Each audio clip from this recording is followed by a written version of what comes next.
ব্রাহ্মণবাড়িয়ায় বিজয়নগরে police দেখে মাহফিল ছেড়ে পালিয়েছেন ইসলামী বক্তা গিয়াসউদ্দিন তাহেরী। এ সময় তাহেরী ভক্তদের হামলায় ৬ পুলিশ সদস্য আহত হয়েছেন।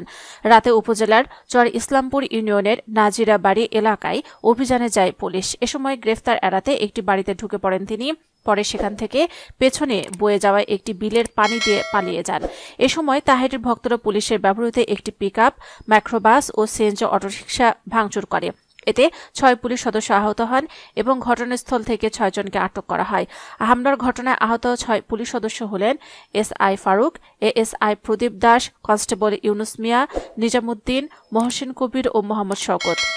আহতদের উপজেলা স্বাস্থ্য কমপ্লেক্সে চিকিৎসায় দেওয়া হয়েছে।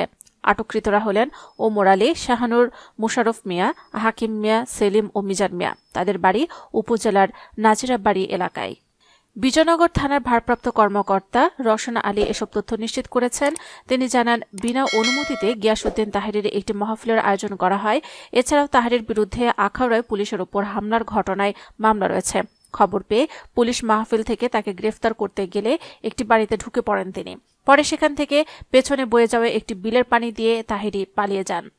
এ সময় তাহেরীর ভক্তরা পুলিশের ব্যবহৃত একটি পিকআপ, মাইক্রোবাস ও সিএনজি চালিত অটোরিকশা ভাঙচুর করেন। ঘটনাস্থল থেকে ৬ জনকে আটক করা হয়েছে এবং আইনানুগ ব্যবস্থা গ্রহণের প্রস্তুতি চলছে। এর আগে শুক্রবার আখাউড়া বিনা অনুমতিতে গিয়াসউদ্দিন তাহেরীর একটি মাহফিল আয়োজন করা হয়। সেখানে পুলিশ গিয়ে দ্রুত মাহফিল শেষ করার কথা বললে হামলা করে এক এএসআইয়ের মাথায় ফাটানোর ঘটনা ঘটে এবং মাহফিল থেকে পুলিশের বিরুদ্ধে উস্কানিমূলক বক্তব্য দেওয়ার অভিযোগ ওঠে। এই ঘটনায় তাহেরী সহ ১৫ জনের নাম উল্লেখ করে পুলিশ বাদী হয়ে মামলা করে।